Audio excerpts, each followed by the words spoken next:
আছে। এই একে একে করে আমি এবার তেলে দেব, সাথে থাকো তোমরা, দেখো কেমন হচ্ছে, কমেন্ট করে বলবে। এই যে তেলের মধ্যে আমি পেঁয়াজ দিয়ে দিচ্ছি। তোমরা কে কীভাবে রান্না করো, সবাই রান্না করতে পারে, তাও কে কীরকম করে করো একটু বলবে। এই যে আমি এইভাবে করলাম, তাই তোমাদের সাথে একটু শেয়ার করলাম, কেমন হচ্ছে একটু বলবে। পেঁয়াজটা দিয়ে দিয়েছি তেলে আমি।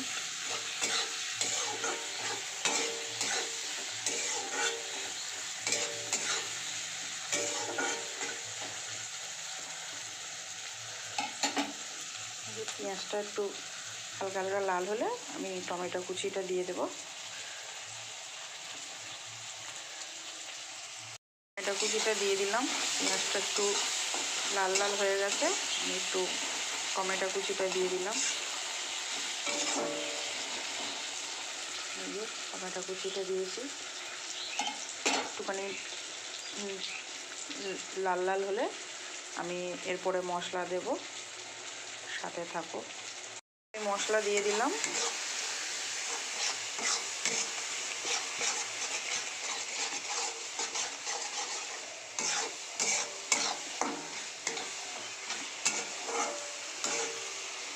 দেখুন মশলাটার কালার কত সুন্দর হচ্ছে, হালকা হালকা করে। মশলাটাকে আমি ভালো করে কষে নিচ্ছি, একটু ভালো করে কষা হয়ে গেছে। আমি এবার একটু চিকেন দিয়ে দেবো এর মধ্যে।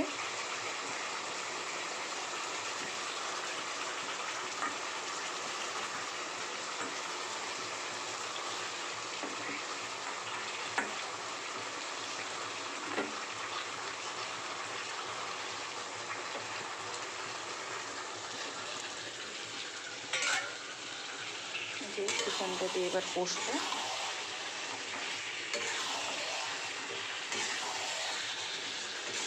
দেখুন কত সুন্দর এখনই কালার হয়ে গেছে।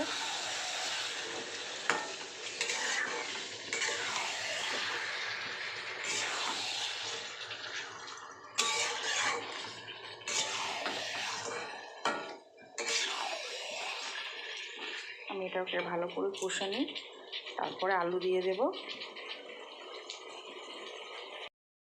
আলু দিয়ে আমি ভালো করে এটা কষা হয়ে গেছে, আমি এবার জল দিয়ে দেবো। এটা বেশি জল দেব না, কেন আমি এটা কষা কষা বানাবো, এটা ঝোল হবে না, এটা কষা কষা হবে।